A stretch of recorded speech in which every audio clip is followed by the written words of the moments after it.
기록된 역사상 모든 주요 제국의 붕괴를 예측한 숫자가 있습니다. 그것은 이론이 아닙니다. 그것은 모델이 아닙니다. 그것은 경제 예측도 아닙니다. 이것은 명확한 수학적 한계점입니다. 이 한계점을 넘어서면 종말론적인 쇠퇴가 시작되었습니다. 예외 없이 매번 5년에서 10년 이내에 발생했습니다. 그 숫자는 국내 총생산 대비 130% 부채 비율입니다. 아메리카 합중국은 방금 128%에 도달했습니다. 우리는 2024년에 위험구역에 진입했습니다. 이 패턴에 따르면 시스템이 붕괴하기까지는 18개월에서 8년 사이의 시간이 남았습니다. 시스템 붕괴란 경기 침체를 의미하는 것이 아닙니다. 약세장을 의미하는 것도 아닙니다. 이는 제국을 종식시키는 종류의 붕괴를 의미합니다. 통화를 파괴하고 세계 질서를 재편하는 붕괴를 뜻합니다. 다음 25분 동안 저는 이 숫자가 왜 중요한지 정확히 보여드리겠습니다. 이 숫자를 무시했던 모든 문명이 어떻게 파괴되었는지 설명하겠습니다. 현재 우리가 타임라인의 어느 지점에 있는지 보여드리겠습니다. 마지막으로 앞으로 어떤 일이 일어날지 논의하겠습니다. 이것은 예측이 아닙니다. 이것은 패턴 인식입니다. 이 패턴은 단 한 번도 틀린 적이 없습니다. 2000년 인류 역사에서 단 한 번도 말입니다. 국내 총생산 대비 부채 비율에 대해 먼저 설명하겠습니다. 대부분의 사람들은 이 용어를 들으면 무관심해집니다. 하지만 이것은 단일 경제 지표 중 가장 중요합니다. 이는 국가가 생존할지 붕괴할지 이해하는 데 도움이 됩니다. 국내 총생산 대비 부채 비율은 간단합니다. 이는 정부가 얼마나 많은 빚을 지고 있는지를 나타냅니다. 이는 전체 경제가 1년에 생산하는 양과 비교됩니다. 개인 재정처럼 생각해 보십시오. 만약 당신이 1년에 5만 달러를 벌고 5만 달러의 빚을 지고 있다면 이는 수입 대비 100%의 부채 비율입니다. 당신이 절제한다면 이것은 관리할 수 있습니다. 스트레스가 많지만 생존 가능합니다. 만약 당신이 5만 달러를 벌고 10만 달러를 빚지고 있다면 이는 200%입니다. 당신은 감당할 수 없는 상태입니다. 정상적인 방법으로는 갚을 수 없습니다. 당신은 채무 불이행을 하거나 파산을 선언하거나 또는 인플레이션으로 부채를 탕감할 방법을 찾아야 합니다. 정부에도 같은 수학이 적용됩니다. 하지만 그 결과는 훨씬 더 파괴적입니다. 정부가 부채로 붕괴할 때 단순히 파산 신청을 하는 것이 아닙니다. 그들은 통화를 파괴합니다. 그들은 전쟁을 유발합니다. 심지어 완전히 해체될 수도 있습니다. 이제 당신을 공포에 떨게 할 역사적 패턴입니다. 모든 주요 제국이나 민족 국가들은 국내 총생산 대비 130%의 부채 한계점을 넘어섰습니다. 그리고 각각 5년에서 10년 이내의 시스템 위기를 겪었습니다. 대부분이 아닙니다. 많은 수가 아닙니다. 모두가 그랬습니다. 사례별로 증거를 보여드리겠습니다.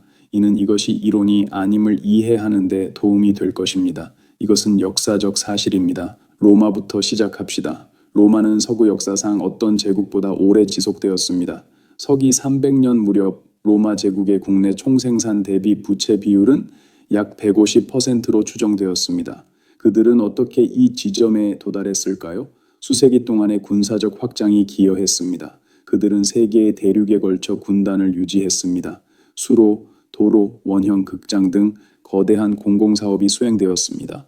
빵과 서커스는 또한 백성들을 평화롭게 유지했습니다. 결정적으로 그들은 통화를 평가절하했습니다. 로마의 은화인 데나리우스는 아우구스투스 황제 시절 순도 95%의 은화였습니다. 갈리에누스 황제 때에는 5% 미만의 은화로 떨어졌습니다. 이는 서기 260년대에 발생했습니다. 그들은 고대 방식으로 돈을 찍어냈습니다. 이는 싸구려 금속을 동전에 섞는 방식이었습니다. 오늘날 돈을 찍어내는 것과 마찬가지로 이것은 인플레이션을 유발했습니다. 물가는 치솟았습니다. 세금 기반은 무너졌습니다. 지방은 반란을 일으켰습니다. 영원할 것 같았던 제국은 결국 종말론적인 쇠퇴기에 접어들었습니다. 로마는 서기 300년에 즉시 붕괴하지 않았습니다. 이때 부채가 150%에 도달했습니다. 최종 멸망까지는 176년이 더 걸렸습니다. 이는 서기 476년에 발생했습니다. 여기가 중요한 지점입니다. 붕괴 과정은 부채가 한계점을 넘어서는 순간 시작되었습니다. 서기 300년부터 로마는 영구적인 위기 모드에 있었습니다. 그들은 권력을 투사하는 능력을 잃었습니다. 국경을 방어할 여유가 없었습니다. 야만족 침략이 증가했습니다. 경제는 위축되었습니다. 인구는 감소했습니다. 그들은 걷는 시체 제국이었습니다. 모두가 그것을 알고 있었습니다. 서기 476년의 최종 붕괴는 단지 한 과정의 공식적인 끝이었습니다. 이 과정은 2세기 전에 시작되었습니다. 그때 부채가 수학적으로 감당할 수 없게 되었습니다. 이제 16세기 스페인으로 넘어가 봅시다. 1500년대의 스페인은 세계의 초강 대국이었습니다. 그들은 그 시점에서 역사상 가장 큰 제국을 지배했습니다. 여기에는 스페인 본토, 필리핀, 아메리카 대륙 대부분, 그리고 유럽 일부가 포함되었습니다. 신세계에서 금과 은이 쏟아져 들어왔습니다. 그들은 지구상에서 가장 강력한 군대를 가지고 있었습니다. 그들은 막을 수 없어 보였습니다. 적어도 그렇게 보였습니다. 1557년 무렵 스페인의 국내 총생산 대비 부채 비율은 약 140%에 달했습니다. 어떻게 이런 일이 일어났을까요? 끊임없는 전쟁 때문이었습니다. 그들은 프랑스와 싸웠습니다. 그들은 오스만 제국과 싸웠습니다. 그들은 또한 네덜란드에서 개신교 반란과 싸웠습니다. 이 모든 것은 세계 제국을 유지하면서 이루어졌습니다. 필립 2세 국왕은 이탈리아와 독일 은행가들로부터 돈을 빌리고 있었습니다. 이자율은 세수가 감당할 수 있는 것보다 빠르게 불어났습니다. 1557년 필립 2세는 파산을 선언했습니다. 스페인은 한 번이 아니라 여러 번 채무 불이행을 했습니다. 스페인은 1575년에 다시 파산을 선언했습니다. 이러한 일은 1586년, 1607년, 1627년, 1647년, 그리고 1653년에 발생했습니다. 이는 한 세기 동안 7번의 채무 불이행에 해당합니다. 각 채무 불이행은 스페인의 신뢰도를 파괴했습니다. 이는 차입 비용을 더욱 높였습니다. 이는 그들의 쇠퇴를 가속화했습니다. 1700년 무렵 스페인은 이류 국가가 되었습니다. 1800년 무렵에는 식민지를 잃고 있었습니다. 1900년 무렵에는 중요하지 않은 국가가 되었습니다. 한때 세계를 지배했던 제국은 끝났습니다. 모든 것은 1557년에 시작되었습니다.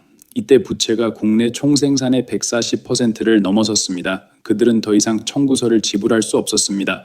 이제 1780년대 프랑스로 넘어가 봅시다. 루이 16세 국왕 통치하에 프랑스는 유럽에서 가장 부유한 국가 중 하나였습니다. 그 나라는 비옥한 농경지, 많은 인구, 그리고 문화적 우위를 가지고 있었습니다. 그러나 그들에게는 큰 문제가 있었습니다. 바로 부채였습니다. 1788년 무렵 프랑스의 국내 총생산 대비 부채 비율은 약 150%에 도달했습니다. 어떻게 그 지점에 도달했을까요? 수십 년간의 값비싼 전쟁이 기여했습니다. 여기에는 영국에 대항하는 아메리카 혁명에 자금을 지원한 것도 포함됩니다. 베르사유 왕실의 사치스러운 지출 또한 한몫했습니다. 세금 시스템은 망가져 있었습니다. 가장 부유한 사람들이었던 귀족과 성직자들은 거의 세금을 내지 않았습니다.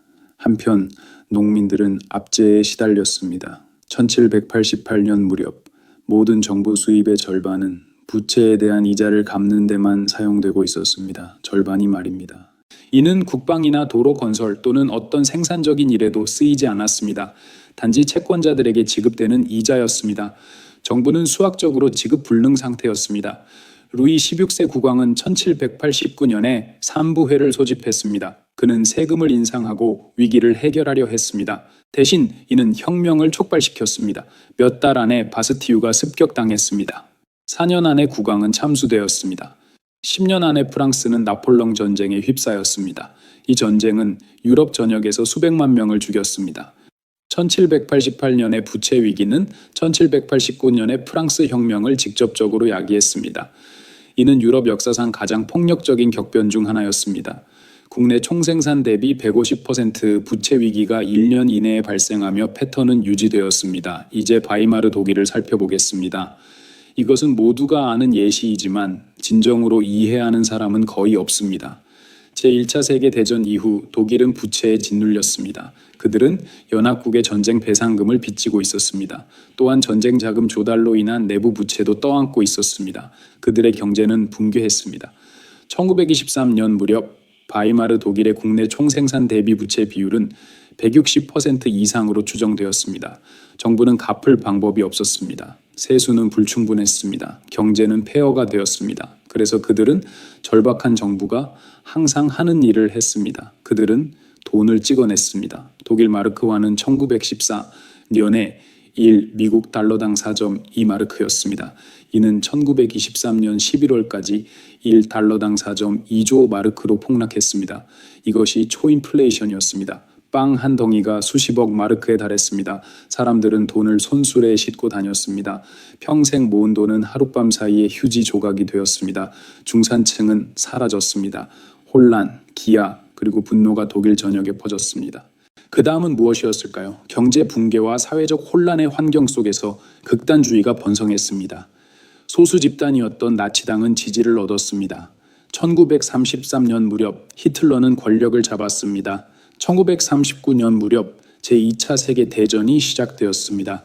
1920년대 초반의 부채 위기는 직접적으로 초인플레이션을 초래했습니다. 이는 바이마르 민주주의의 붕괴로 이어졌습니다. 그 후 이는 파시즘으로 이어졌고 다시 인류 역사상 가장 치명적인 전쟁으로 이어졌습니다.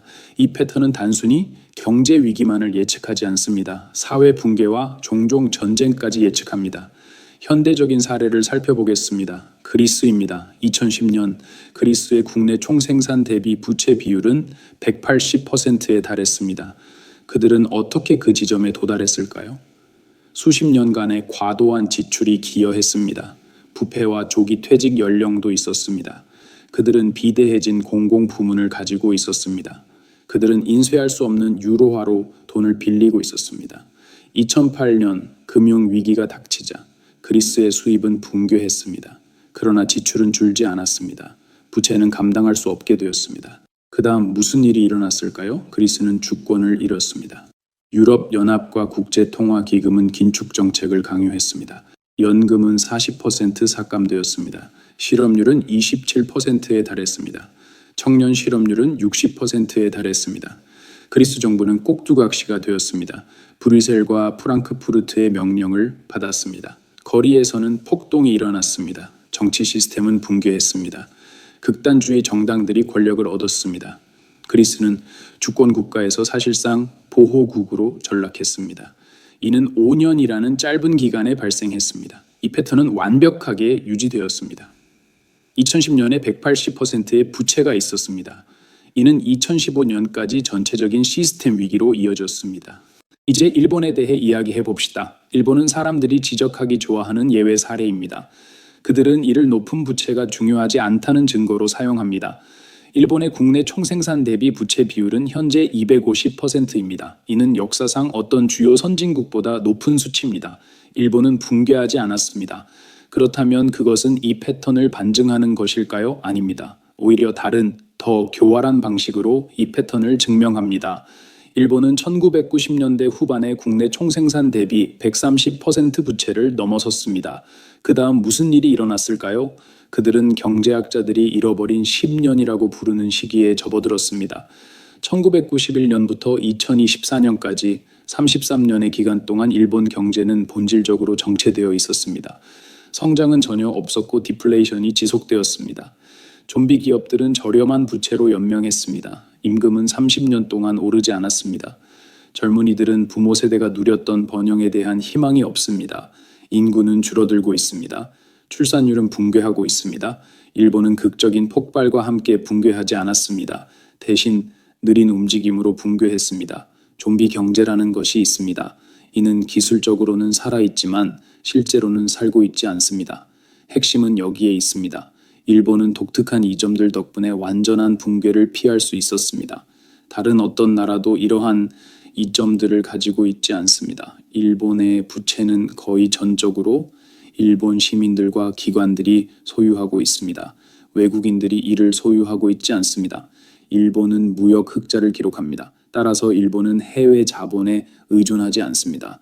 일본 국민들 또한 극도로 수능적입니다. 그들은 수십 년간의 경기 침체를 혁명 없이 받아들였습니다. 하지만 그러한 모든 이점들에도 불구하고 일본은 서서히 죽어가고 있습니다. 일본의 부채는 갚을 수 없습니다. 일본의 인구 통계는 재앙적입니다.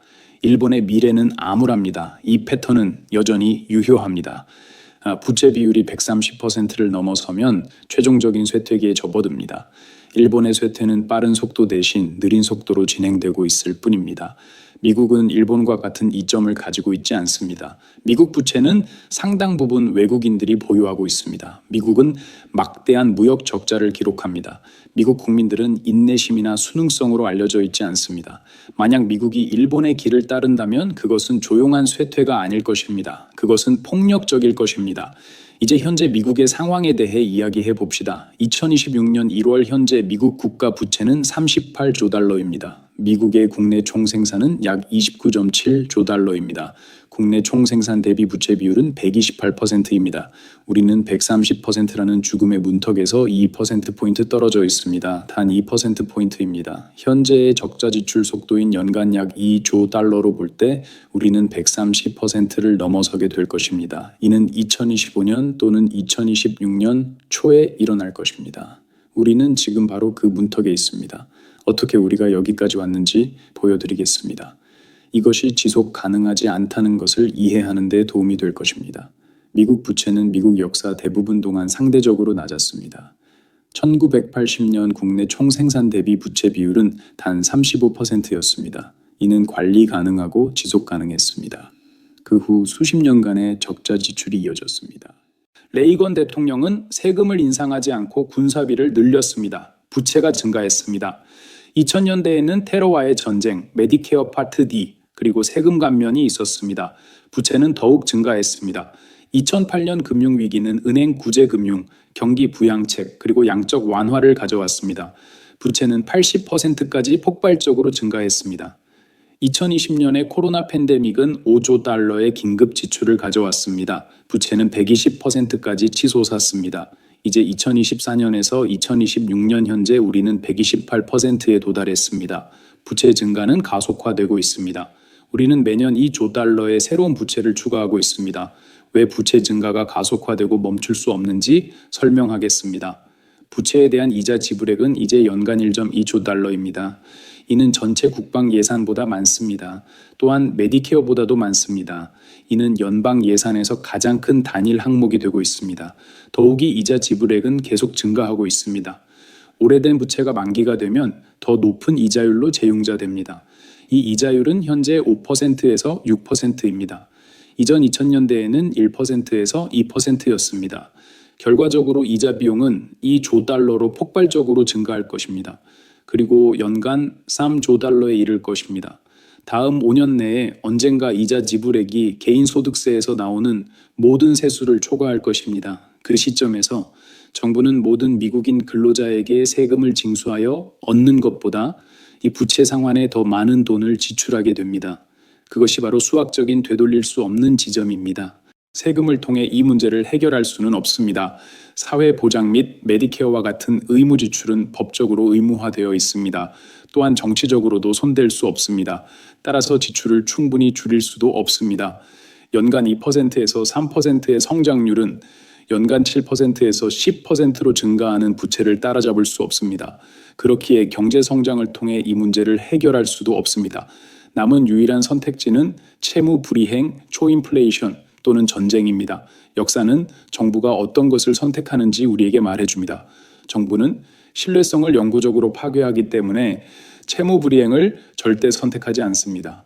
그들은 권력을 유지하면서 부채의 가치를 파괴하기 위해 인플레이션과 전쟁을 선택합니다. 이제 타임라인에 대해 이야기해 봅시다. 이 지점에서 패턴은 예측 가능하고 실행 가능해집니다. 국내 총생산 대비 부채 비율이 130%를 넘어서서 시스템적 위기에 이르기까지의 역사적 평균은 5년에서 10년입니다. 데이터를 살펴보겠습니다. 스페인은 1557년에 140%를 넘어섰습니다. 같은 해에 국가부도 사태가 발생하여 즉각적인 위기로 이어졌습니다. 프랑스는 1788년에 150%를 넘어섰습니다. 단 1년 후인 1789년에 혁명이 일어났습니다. 독일은 1920년에 160%를 넘어섰습니다. 문턱을 넘은 지 3년 후인 1923년에는 초인플레이션이 발생했습니다. 그리스는 2010년에 180%에 도달했습니다. 2012년까지 주권을 상실했으며 이는 2년의 기간이었습니다. 문턱을 넘어 위기에 이르기까지의 평균 시간은 급격한 붕괴의 경우 1년에서 5년입니다.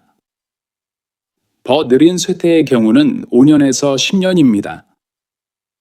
1단계는 신뢰 상실을 수반하며 2026년에서 2027년으로 예상됩니다. 중국, 일본, 그리고 사우디아라비아와 같은 주요 해외 채권국들이 미국 국채 보유량을 더욱 공격적으로 줄이기 시작합니다. 이들은 이미 이 과정을 시작했습니다. 중국은 절정기 1.3조 달러 이상에서 6,800억 달러까지 감소했습니다. 이러한 추세는 가속화될 것입니다. 연방준비제도가 금리 인하를 시도하더라도 채권 수익률은 상승하기 시작합니다. 10년 만기 국채 수익률은 현재 4.8%에서 5.5%, 그 다음 6%, 그리고 7%로 오릅니다. 주택담보대출 금리도 뒤따라 8%, 9%, 그리고 10%까지 상승합니다. 주택시장은 얼어붙습니다. 상업용 부동산은 붕괴합니다. 지역은행들은 파산합니다. 이 단계는 재정위기이며 2027년에서 2028년으로 예상됩니다. 미국 정부는 국채 입찰 실패에 직면합니다. 지속 가능한 금리로 부채를 매입할 구매자가 충분하지 않습니다. 연방준비제도는 개입하여 국채를 직접 매입할 수밖에 없습니다. 이러한 관행은 부채 화폐화로 알려져 있으며 이는 정부 자금을 조달하기 위해 돈을 찍어내는 것을 의미합니다. 이것은 달러의 신뢰성이 산산조각 나는 순간입니다. 3%에서 4%였던 인플레이션은 10%, 그 다음 15%, 그리고 20%로 급등합니다. 휘발유는 갤런당 8달러, 그 다음 12달러에 이릅니다. 식료품 가격은 2배로 오릅니다. 임금은 따라잡지 못합니다. 중산층은 붕괴됩니다. 3단계는 사회 붕괴를 가져오며 2028년에서 2030년으로 예상됩니다. 인플레이션이 구매력을 파괴하고 실업률이 12% 이상으로 치솟으면서 시민 불안이 시작됩니다.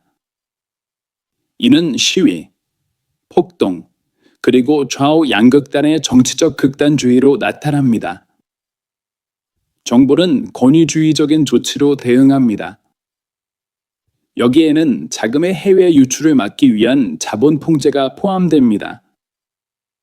가격 통제는 물자 부족을 초래할 것입니다. 또한 자산 몰수의 가능성도 있습니다. 이는 은퇴 계좌, 금, 또는 정부가 재정 건전성을 유지하기 위해 압류할 수 있는 모든 것을 포함할 수 있습니다. 4단계는 전쟁 또는 구조조정이라는 선택지를 제시합니다.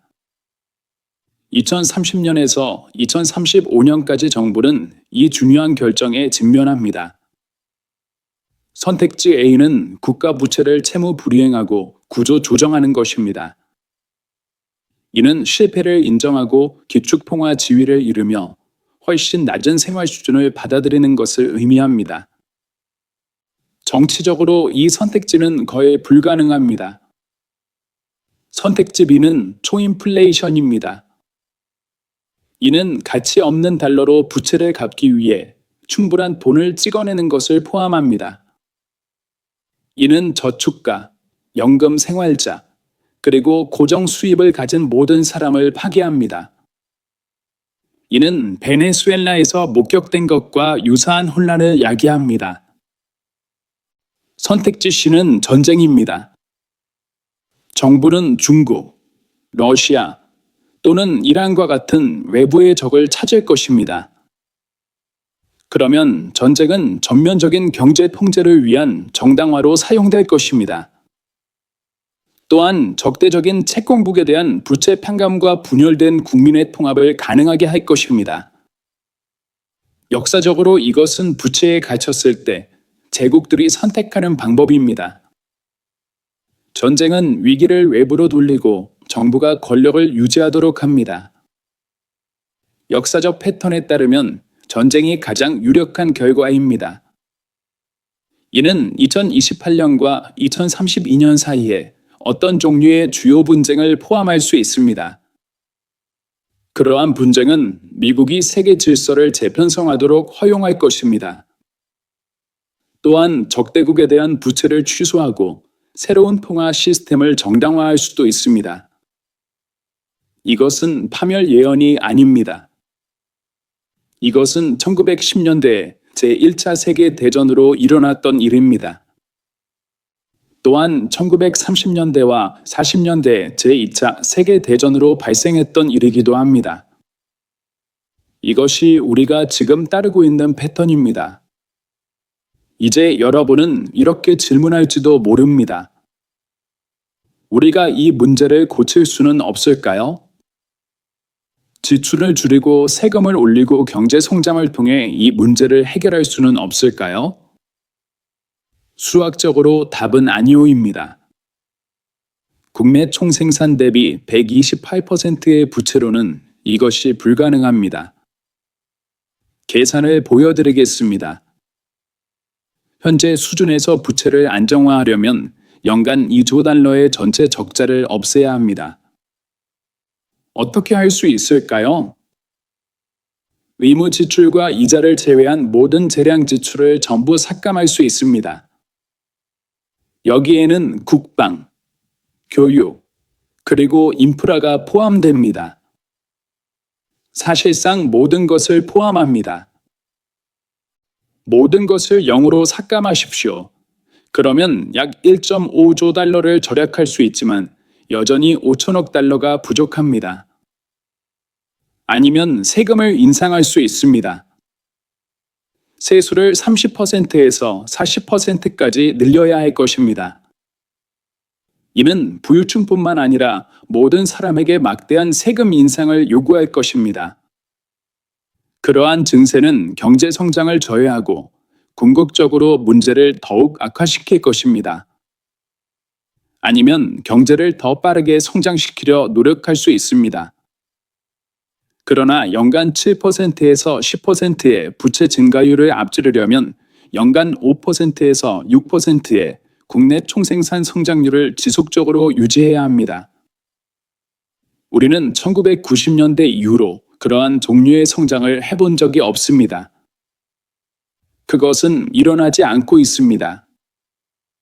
계산이 맞지 않습니다. 부채는 전통적인 수단으로는 갚을 수 없습니다. 이는 해결책이 비전폭적일 것임을 의미합니다. 해결책은 인플레이션, 채무 불이행 또는 전쟁을 수반할 것입니다. 그리고 역사는 정부가 압도적으로 인플레이션과 전쟁을 선택한다는 것을 보여줍니다. 여러분 중 일부가 생각하고 있을 반론에 대해 이야기해 보겠습니다. 하지만 미국은 다릅니다. 우리는 세계의 기축통화를 가지고 있습니다. 우리는 달러를 찍어낼 수 있고 세계는 이를 받아들여야 합니다. 우리는 로마나 스페인 또는 그리스 같지 않습니다. 그 규칙은 우리에게 적용되지 않습니다. 이것이 미국 예외주의이며 현대 경제학에서 가장 위험한 망상입니다. 붕괴한 모든 제국은 자신이 예외적이라고 믿었습니다. 로마는 자신들의 제국이 영원하며 신들에 의해 부여되었다고 믿었습니다. 스페인은 자신들의 지배가 신성한 권리와 무한한 신세계의 금에 의해 보장된다고 믿었습니다. 프랑스는 자신들의 군주제가 흔들리지 않는다고 믿었습니다. 모든 제국들이 틀렸습니다. 미국 달러의 기축통화지위는 영구적이지 않습니다. 그것은 조건부입니다. 이는 신뢰에 달려 있으며 그 신뢰는 빠르게 약화되고 있습니다. 브라질, 러시아, 인도, 중국, 그리고 남아프리카 국가들은 방금 대체 통화 시스템을 출범시켰습니다. 페트로달러는 소멸했습니다. 중앙은행들은 기록적인 속도로 금을 매입하고 국채를 매각하고 있습니다. 세계는 타이달러 시스템을 준비하고 있습니다. 기축통화 지위가 상실되면 엄청난 특권도 상실됩니다. 미국은 더 이상 본을 찍어낼 수 없을 것입니다. 세계는 실제 상품에 대해 이러한 달러를 받아들이지 않을 것입니다. 그러면 우리는 실제 가치로 수입품에 대한 대금을 지불해야 할 것입니다. 그리고 우리는 충분한 가치를 생산하지 못합니다. 우리는 연간 8천억 달러의 무역 적자를 기록합니다. 달러가 기축통화 지위를 이루면 그 적자는 지속 불가능해집니다. 수입품은 감당할 수 없게 됩니다. 값싼 수입품과 값싼 부채에 기반한 미국인의 생활 수준은 붕괴될 것입니다. 규칙은 우리에게도 적용됩니다. 수학적 계산은 모두에게 적용됩니다. 그리고 우리는 그것을 고통스럽게 배우게 될 것입니다. 그렇다면 이 정보를 가지고 실제로 무엇을 해야 할까요? 앞으로 3년에서 7년 사이에 다가올 일에 어떻게 대비해야 할까요? 첫째, 자신의 노출 정도를 이해해야 합니다. 만약 주식, 채권, 그리고 현금과 같은 달러 표시, 자산에 100% 투자했다면 통화 평가 절하와 인플레이션에 크게 노출된 것입니다. 위기가 닥치면 이러한 자산은 막대한 피해를 입을 것입니다. 통화와 관계없이 가치를 유지하는 실물 자산으로 분산 투자하십시오. 여기에는 실물금과 실물은이 포함됩니다. 동결되거나 제한될 수 있는 상장 지수 펀드를 선택하지 마십시오. 대신 직접 보유할 수 있는 실제 금속을 확보하십시오. 일반적인 배불은 유동성 순자산의 10%에서 20%를 귀금속에 투자하는 것입니다. 다른 실물 자산으로는 토지, 특히 식량을 생산하는 농경지가 있습니다. 원자재, 에너지, 그리고 인프라를 고려하십시오. 이것들은 내재적 가치를 가지고 실제 생산을 창출하는 것들입니다. 해외 분산 또한 매우 중요합니다. 모든 자산을 미국에 두어서는 안 됩니다. 국제 주식과 해외 부동산을 고려하십시오. 같은 부채 위기에 직면하지 않은 안정적인 국가의 자산을 찾아보십시오. 둘째, 부채 노출, 특히 변동금리 부채를 줄이십시오. 24% 연이율의 신용카드 부채는 고인플레이션 환경에서 당신을 파멸시킬 것입니다. 지금 당장 갚으십시오. 자동차 대출과 개인 대출도 갚아야 합니다. 예외는 고정금리 모기지일 수 있습니다. 만약 30년 만기 고정금리 모기지를 3%에서 4% 이율로 가지고 있고 인플레이션이 15%에서 20%로 상승한다면 가치 하락한 달러로 대출금을 상환하는 것입니다. 이는 실제로 유리합니다. 그러나 금리가 급등하면 변동금리 모기지는 당신을 파멸시킬 것입니다. 셋째, 회복력을 구축하십시오. 다가오는 위기는 단순히 금융위기만이 아닐 것입니다. 사회적이고 잠재적으로 폭력적일 수도 있습니다. 최소한 3개월에서 6개월치 비상식량을 확보하십시오. 비상식수를 확보하십시오. 자신과 가족을 보호할 방법을 갖추십시오. 경제 상황과 관계없이 가치 있는 기술을 가지십시오. 이러한 기술은 의료, 기계 또는 농업 관련 기술일 수 있습니다. 실제 가치를 창출하는 모든 기술이 중요할 것입니다. 공동체를 가지십시오. 위기에서 가장 잘 생존하는 사람들은 강력한 지역 네트워크를 가진 사람들입니다. 복잡한 공급망에 의존하며 도시에 고립된 사람들이 아닙니다.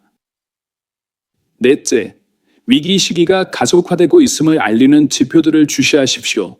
한 가지 지표는 미국의 국내 총생산 대비 부채가 130%를 넘어서는 것입니다. 현재 우리는 128%에 있습니다. 역사적으로 130%를 넘어서면 위기 발생 가능 시기는 1년에서 5년 사이입니다. 또 다른 지표는 미국의 10년 만기 국채 수익률이 5.5% 위로 상승하는 것입니다. 이는 신뢰 상실과 외국인 구매자들의 사라짐을 알립니다. 달러 지수가 95 아래로 떨어지는 것도 문제의 신호입니다. 이것은 지속적인 달러 약세와 기축통화 지위 상실 가능성을 나타냅니다. 연방준비제도가 양적 완화를 재개하는 것을 주시하십시오. 이것은 연방준비제도가 국채를 매입하기 위해 돈을 찍어내야 할 때 발생합니다. 이는 다른 구매자가 충분하지 않기 때문에 발생합니다. 그것이 종말의 시작입니다. 또 다른 지표는 주요 은행들의 파산입니다. 상업용 부동산 노출은 먼저 지역 은행들을 쓰러뜨리고 그 다음에는 더 큰 기관들을 쓰러뜨릴 것입니다. 국채 경매의 실패는 결정적인 신호입니다. 만약 미국 정부가 경매를 열고 합리적인 금리로 모든 부채를 팔 수 없다면 그것이 바로 공황의 순간입니다. 핵심 진실을 강조하며 결론을 내리겠습니다. 국내 총생산 대비 130% 부채 임계점은 임의적인 것이 아닙니다. 그것은 이론이 아닙니다. 그것은 경험적으로 검증된 역사적 패턴입니다. 이 패턴은 그 임계점을 넘어선 모든 주요 제국과 국가의 붕괴 또는 심각한 위기를 예측했습니다. 여기에는 로마, 스페인, 프랑스, 바이마르 공화국 독일, 그리스, 그리고 일본이 포함됩니다. 예외 없이 모든 국가가 위기를 겪었습니다. 이 패턴은 계속 유지되었습니다. 그리고 128%에 있는 미국은 바로 그 임계점에 있습니다. 현재의 적자율로 보면 앞으로 12개월에서 24개월 안에 130%를 넘을 것입니다. 이 선을 넘어서면 역사적 타임라인은 5년에서 10년 이내의 위기가 올 것을 시사합니다. 가장 가능성이 높은 것은 2년에서 5년 이내에 발생할 것입니다. 우리는 2027년에서 2032년을 최대 위험 기간으로 보고 있습니다. 이것은 종말 예언이 아닙니다. 이것은 음모론이 아닙니다. 이것은 2000년 경제 역사에 기반한 패턴 인식입니다. 수학은 부정할 수 없습니다. 부채는 갚을 수 없습니다. 타임라인은 명확합니다. 그리고 모든 역사적 선례에 기반한 결과는 위기입니다. 유일한 변수는 정확한 시기와 위기가 취하는 구체적인 형태입니다. 위기는 다양한 형태로 나타날 수 있습니다. 바이마르 공화국 독일과 유사한 초인플레이션일 수도 있습니다. 그리스에서 볼 수 있었던 국가 부도일 수도 있습니다. 일본과 같은 느리고 좀비 같은 쇠퇴도 또 다른 가능성입니다. 또는 갚을 수 없는 부채에 직면한 다른 모든 제국과 유사한 전쟁일 수도 있습니다. 미국의 특성, 정치 문화, 그리고 군사력에 기반한 제 분석에 따르면 전쟁이 가장 가능성이 높습니다. 이는 2028년과 2032년 사이에 주요 분쟁을 수반할 것입니다. 이러한 분쟁은 정부가 세계 질서를 재편하도록 허용할 것입니다. 또한 적대국에 대한 부채를 취소하고 새로운 통화 시스템을 정당화할 것입니다. 이 새로운 시스템은 디지털 통화와 잠재적으로 근본 이자에 기반할 수 있습니다. 그러나 구체적인 형태와 관계없이 위기는 다가오고 있습니다. 이 패턴이 그것을 보장합니다. 유일한 질문은 여러분이 이 위기를 미리 보고 대비하는지 아니면 무시하고 위기가 닥쳤을 때 파괴되는지입니다. 붕괴 시 번성하는 5%의 사람들은 역사를 연구하고 패턴을 인식하는 사람들입니다. 그들은 대중이 무슨 일이 일어나고 있는지 이해하기 전에 그에 맞춰 대비합니다. 모든 것을 잃는 95%의 사람들은 이곳에서는 그런 일이 일어날 수 없다고 믿습니다. 그들은 이번에는 다르다고 생각합니다.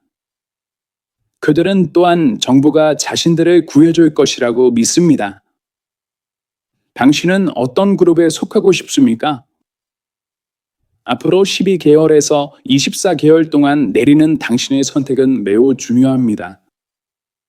이 시기는 국내 총생산 대비 130% 부채를 넘기기 전입니다.